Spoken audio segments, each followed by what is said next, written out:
ಇವತ್ತು ಹೆಲ್ದಿಯಾಗಿರೋ ರೊಟ್ಟಿ ಹೇಗೆ ಮಾಡೋದು ನೋಡೋಣವಾ. ನೋಡಿ, ಆರ್ಟಿಫಿಷಿಯಲ್ ಕಲರ್ ಬಳಸದೆ ಎಷ್ಟು ನ್ಯಾಚುರಲ್ ಆಗಿ ರೆಡ್ ಆಗಿ ಕಲರ್ ಬಂದಿದೆ ಅಲ್ವಾ. ಇದು ಹೇಗೆ ಮಾಡೋದು ನೋಡೋಣವಾ. ನೋಡಿ ಎಷ್ಟು ಚೆನ್ನಾಗಿ ಬಂದಿದೆ ಅಲ್ಲ ಕಲರ್. ಈಗ ದಾಸವಾಳ ಹೂವು ಇರುತ್ತಲ್ವಾ, ಈ ಹೂವನ್ನ ತಗೋಬೇಕು. ನೋಡಿ, ಈ ಥರ ರೆಡ್ ಕಲರ್ದು ಹೂವು ತಗೋಬೇಕು. ಇದರಲ್ಲಿ ವೆರೈಟೀಸ್ ಆಫ್ ಕಲರ್ಸ್ ಇರ್ತವೆ. ನೀವು ರೆಡ್ ಕಲರ್ನ ಚೂಸ್ ಮಾಡ್ಕೋಬೇಕು. ಒಂದು ಬಟ್ಲಲ್ಲಿ ನೀರು ಹಾಕ್ಕೋಬೇಕು, 1 ಗ್ಲಾಸ್ ಅಷ್ಟು. 1 ಗ್ಲಾಸ್ ಕಂಪ್ಲೀಟಾಗಿ 1 ಗ್ಲಾಸ್ ನೀರು ಹಾಕಬೇಕು.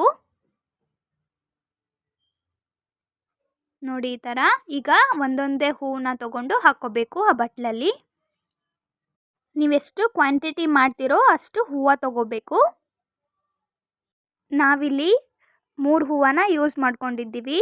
ನೋಡಿ, ಈಗ ಗ್ಯಾಸ್ನ ಹೈ ಫ್ಲೇಮಲ್ಲಿ ಇಟ್ಬಿಟ್ಟು ಬಾಯ್ಲ್ ಮಾಡ್ಕೋಬೇಕು. ಚೆನ್ನಾಗಿ ಕುದಿಬೇಕು ನೀರು.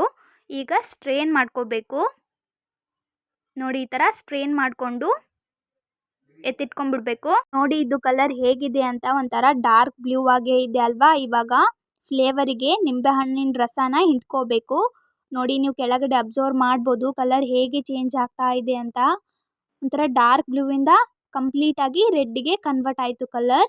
ಎಷ್ಟು ಮ್ಯಾಜಿಕ್ ಅಲ್ವಾ. ಇದ್ರದ್ದು ಹೆಲ್ತ್ ಬೆನಿಫಿಟ್ಸ್ ಏನಪ್ಪ ಅಂತ ಅಂದರೆ, ಇದು BP-ನ ಕಡಿಮೆ ಮಾಡೋಕ್ಕೆ ಹೆಲ್ಪ್ ಆಗುತ್ತೆ. ಒಬ್ಯಾಸಿಟಿನೂ ಕೂಡ ಕಡಿಮೆ ಮಾಡ್ಕೋಬೋದು. ಹಾರ್ಟ್ ಹೆಲ್ತಿಗೆ ತುಂಬಾ ಒಳ್ಳೆಯದಿದು. ನೀವು ಮನೇಲಿ ಟ್ರೈ ಮಾಡಿ. ನಿಮಗೆ ಇಷ್ಟ ಆದರೆ ಲೈಕ್, ಶೇರ್ ಮತ್ತು ಸಬ್ಸ್ಕ್ರೈಬ್ ಮಾಡಿ. Thank you.